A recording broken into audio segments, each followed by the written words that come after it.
కొద్దిలో పాము కాటేసేదే మావ. ఇక్కడ కనిపించే కాయలు మీరు ఎప్పుడన్నా చూసారా? చర్మ వ్యాధులకు ఉపయోగించే ఈ కాయలు ఇక్కడ పండిపోయి రాలిపోయినాయి. వీటి కోసం అడవికైతే వెళ్ళా. అడవిలో దొరికే ఈ పండ్లకి చాలా ప్రత్యేకత ఉంది మావ. నిన్న రాత్రి పడ్డ వర్షానికి అడవంతా తడిసి నేల జారిపోతుంది. వెళ్తూ ఉంటే నాకు ఒక అడవి నేరేడు చెట్టు అయితే కనిపించింది. కాయలైతే లేవు కానీ చెట్టు చూడడానికి ఎలా ఉంటుంది మావ. సాధారణంగా మన గ్రామాల్లో దొరికే నేరేడు పళ్ళు కంటే అడవి నేరేడు పళ్ళు చాలా చిన్న సైజులో ఉంటాయి. అడవిలోకి వెళ్తూ ఉంటే రెబ్బలు ఆకులు మొహానికి తగులుతానే ఉన్నాయి. సుమారు 2 కిలోమీటర్ల ఎత్తైన కొండ మీద ఉండే ఈ అడవిలో తాగడానికి పచ్చి మంచినీళ్ళు కూడా దొరకలేదు.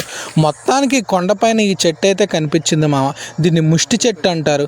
ఈ చెట్టుకి ప్రమాదకరమైన పండ్లైతే ఉంటాయి.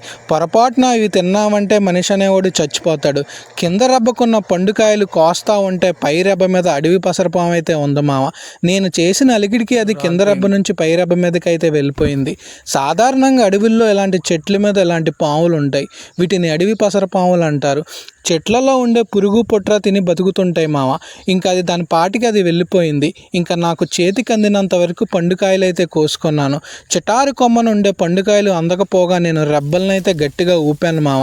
ఆ పండుకాయలు కింద రాలిపడిపోయాయి. ఇంకా కింద పడిన పండుకాయలు అయితే నేను ఏరుకున్నా. ఈ కాయలు పండిన తర్వాత ముద్ర పసుపు రంగులో ఉంటాయి. ఈ కాయల నుంచి వచ్చే గుజ్జులో ప్రమాదకరమైన ట్రైసిన్ అని ఒక రసాయనం ఉంటుంది.